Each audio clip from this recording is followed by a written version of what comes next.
It is my great pleasure as President of the European Court of Human Rights to address you today and to kick off Panel 2 by way of this video message.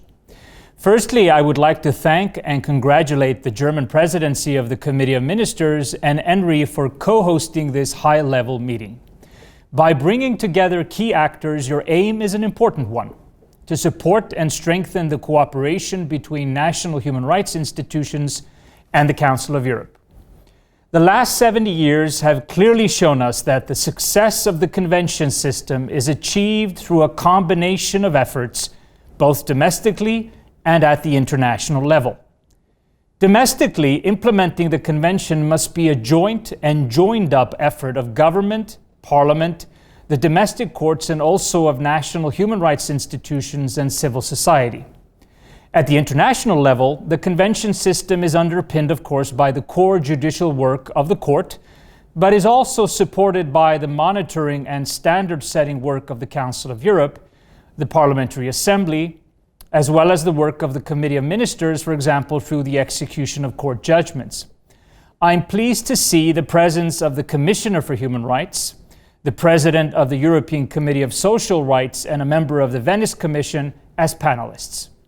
Each institution within the Council of Europe has its own role to play. The concept of shared responsibility was set out in the Interlaken Declaration of 19 February 2010.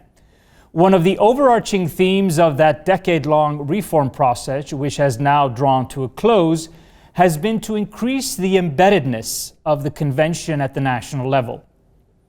Effective, pluralist, and independent national human rights institutions can play a significant role in the implementation of the Convention at the national level. This is because of their unique position as a bridge between the state and civil society in forging a culture of human rights at the national level. One particular area of action of ENRI and national human rights institutions in implementing the Convention is the use of the third-party interventions before the court. As the states parties themselves underlined in the 2018 Copenhagen Declaration, third-party interventions encourage and foster dialogue with the court. Third-party interventions from ENRI or national human rights institutions can provide various perspectives for the court: a picture of the law and practice at the national level of one particular state, data and statistics on the ground, a comparative overview of domestic practices across Council of Europe member states, an analysis of international jurisprudence on the issue at question or on the court's own case law. This is why the court's registry contributed to ENRI's recent comprehensive guide on third-party interventions before the court, published last autumn.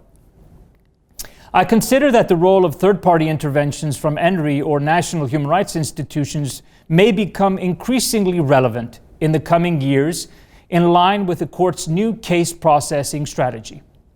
Under this strategy, which we have started putting into effect since the beginning of this year, the court will focus its resources on processing cases which will have more relevance for applicants and for the member states. Accordingly, the effectiveness of the court will no longer be measured primarily by the total number of cases dealt with in a given period, but rather by the way it has dealt with the most important cases under our priority policy, those which are essential for applicants, each member state, and also for the wider European legal area.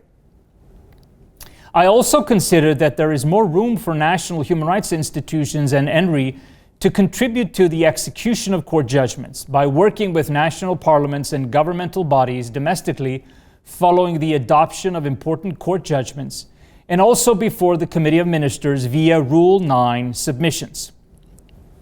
I will now end my short intervention and hand over to Ms. Nino Lomjaria, Public Defender in Georgia, and moderator of your roundtable discussion. I wish you a very successful meeting and look forward to further cooperation in the future. Thank you very much.